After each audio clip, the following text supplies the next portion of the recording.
హైదరాబాద్‌లోని మూసీ నదిని పునర్జీవింపజేయాలనే సంకల్పంతో తెలంగాణ ప్రభుత్వం 5,000 కోట్ల భారీ వ్యయంతో గాంధీ సరోవర్ ప్రాజెక్టును ప్రకటించింది. ఇందులో భాగంగా ప్రపంచంలోనే ఎత్తైన మహాత్మా గాంధీ విగ్రహాన్ని ఏర్పాటు చేయాలని నిర్ణయించింది.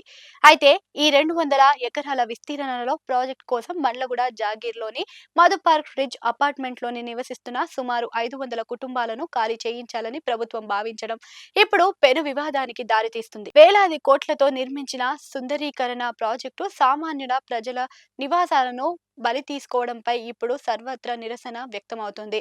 ప్రభుత్వం ఖాళీ చేయించాలనుకుంటున్న అపార్ట్మెంట్లో నివసిస్తున్న వారిలో అత్యధికులు రిటైర్డ్ రక్షణ సిబ్బంది, సీనియర్ సిటిజన్లు కావడం గమనార్హం. దేశం కోసం సేవ చేసిన వారు జీవిత చరమాంగంలో ప్రశాంతంగా గడపాలనుకుంటున్న వృద్ధులు ఇప్పుడు ఈ ప్రాజెక్టు కారణంగా నిరాశ్రయులు అవుతారనే భయం, టెన్షన్తో జీవిస్తున్నారు. గాంధీ పేరుతో మమ్మల్ని నిరాశ్రయులని చేయవద్దు అని ప్లకార్డులు పట్టుకొని వారు చేస్తున్న నిరసనలు సోషల్ మీడియాలో వైరల్ అయ్యాయి. ఇది కేవలం నదుల సంగమం వద్ద విగ్రహాల ఏర్పాటు చేసే అంశం మాత్రమే కాదు. వందలాది కుటుంబాలు, భూమి మరియు జీవనోపాధి సంబంధించిన తీవ్రమైన సమస్యగా మారింది.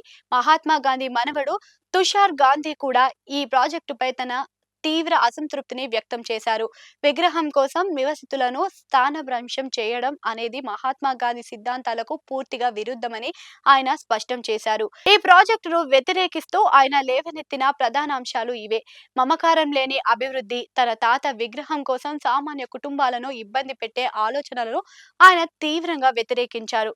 గాంధేయ వాదానికి విరుద్ధం. ఒక విగ్రహం కోసం నివసితులను గృహహీనులుగా చేయడం అత్యంత అంగదేయ చర్య అని ఆయన అభివర్ణించారు. బాపు సందేశం: నా పేరు మీద ఇలాంటి పనులు చేయకండి, ఆపండి అని బాపు స్వయంగా చెప్పి ఉండేవారని తుషార్ గాంధీ ముఖ్యమంత్రికి విజ్ఞప్తి చేశారు. నివసితులు, సీనియర్ సిటిజన్లు స్వయంగా గాంధీ కుటుంబ సభ్యుడి నుంచి వ్యతిరేకత రావడంతో ఈ ప్రాజెక్టు పట్ల పౌర సమాజంలో చర్చ మొదలైంది.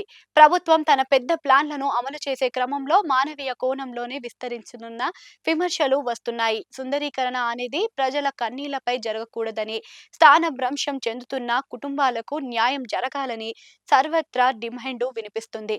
తీవ్ర వ్యతిరేకత, వాటాదారులు ఆందోళన నేపథ్యంలోనే ప్రభుత్వం ఈ ప్రాజెక్టును పునఃపరిశీలన చేస్తున్నట్లుగా వార్తలు వస్తున్నాయి. అభివృద్ధి అవసరమే, కానీ అది గాంధీజీ ఆశయాలకు అనుగుణంగా ఉండాలి తప్ప ఆయన పేరుతో ప్రజలకు ఇబ్బందులకు గురి చేసేలా ఉండకూడదు. బాపూజీ సిద్ధాంతం చిట్ట చివరి మనిషి కన్నీరు తుడవడం మీద ఆధారపడి ఉంటుంది తప్ప వారి గూడు చెడగొట్టడం మీద కాదు. ప్రభుత్వం ప్రజల ఆకాంక్షలను మరియు తుషార్ గాంధీ చేసిన విజ్ఞప్తిని పరిగణలోకి తీసుకొని మానవీయమైన నిర్ణయం తీసుకోవాలని ఆశిద్దాం.